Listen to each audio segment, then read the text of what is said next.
What's going on, guys? I'm Steve. Welcome back to the channel. Welcome back to another video. If it's your first time stopping by the channel, hit that subscribe button. Trust me, you won't regret it. If you're a returning subscriber, as always, guys, welcome back. And I do appreciate the support, guys. I'm all over the place. Listen, I'm going to talk to you guys real quick about just something I was thinking about. Now, this story right here, I mean, this video right here is primarily about Memphis Police Chief Cereline Davis, or CJ Davis, as she's called to some people. Now, in the past couple of weeks, her and City Council have been going back and forth. They're trying to reappoint her. They're trying to get her out of there as chief of police. Regardless of what you think about that idea, I figured I'd sit here and I'd talk about this whole subject. Now, I don't live in Memphis, but you know, I give Memphis crazy respect. Shout out Memphis. And I honestly think this is not what she thought it was going to be. I think she bitten off more than she can chew. And I think her track record is showing that out there. Now, I don't want to talk really about the situation with Tyre Nichols. I'm going to exclude that somewhat. But I just want to sit back and I'm going to talk with you guys about the whole situation with her. Now, after doing, you know, these stories on Tyre Nichols and, you know, CJ and coming at her all different kind of ways, talking to people that are down there. Some people are close, you know, to where they know a little bit about her. From what I've heard, she's somewhat well liked in some circles, but other circles, she's revered. People don't like her. Whatever way you think, you know, whatever way you swing on that gate, in my honest opinion, I think she needs to go or step down. And the reason why is this. When the Tyre Nichols situation broke out, right, and the 5 officers did what they did, you cannot tell me that people that she had put in place, she's the top cop out there in Memphis, running a tight ship. You didn't know that you had rogue officers running around like you called them, rogue officers.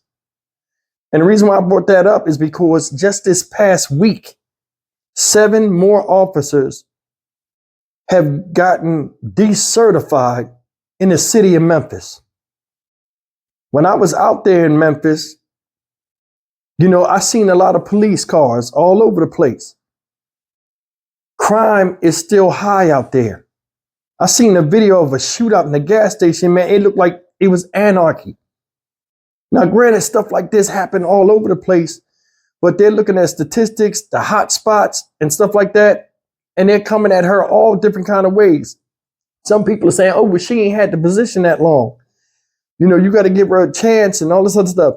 Other people are like, yo, the crime is getting worse. And it seems like that. And that's nationally, it seems like too. But this woman has went in front of the Congress and spoke. She said a lot of things. Me personally, my issue with her is I think she come off and say what she need to say because she's backed by heavy hitters that will support her. That's one of my issues. I think she just plays the game. I think she has political aspirations outside, above where she's at to get her where she's going. People at her higher ups like her. The new mayor they got endorsed her. Yeah, I want to keep her. City council, people in city council, is mixed. But I think this whole thing was bigger than what she thought it was going to be. And she doesn't even know how to stop all this crime that's going on out there in the city that she controls or is supposed to create law and order. That's just my opinion. And I mean, I want you guys to leave comments, especially you guys out there in Memphis.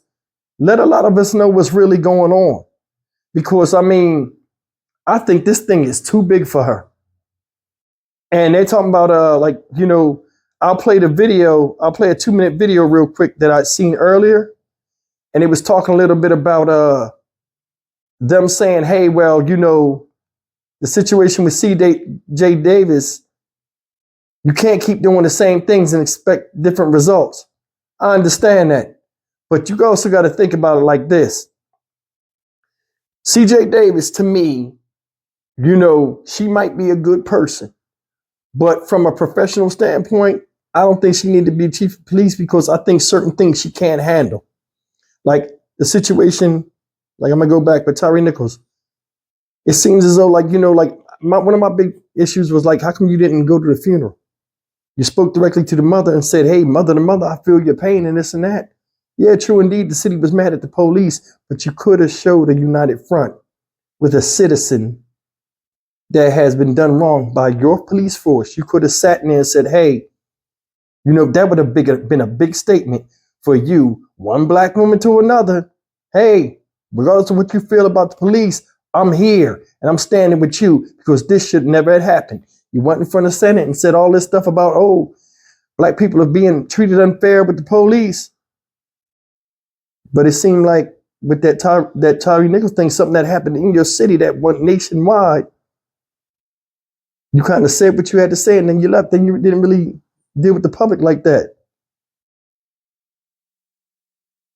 I don't know, it just seems off to me, just that whole situation. Another thing is, with this is, you got all these rogue officers and all these officers doing crazy stuff now all of a sudden.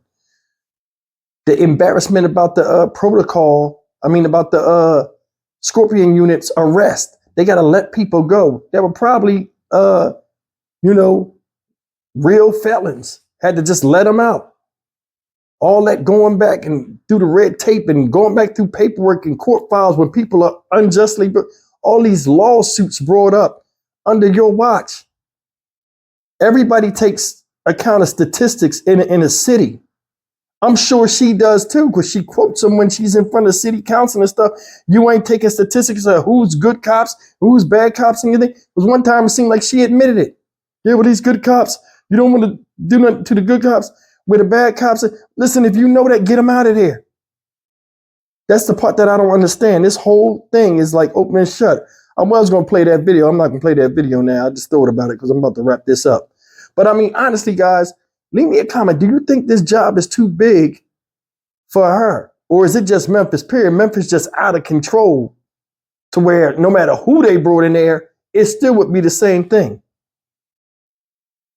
I'm anxious to know because, the Tyree Nichols trial is coming up and there's going to be more heat on her, undue publicity they don't want. And those that are around her with that protective hedge, those higher ups that are protecting her and stuff like that, how long can they keep doing that when the crimes are getting more and more vicious out there? And and it's the part that's funny.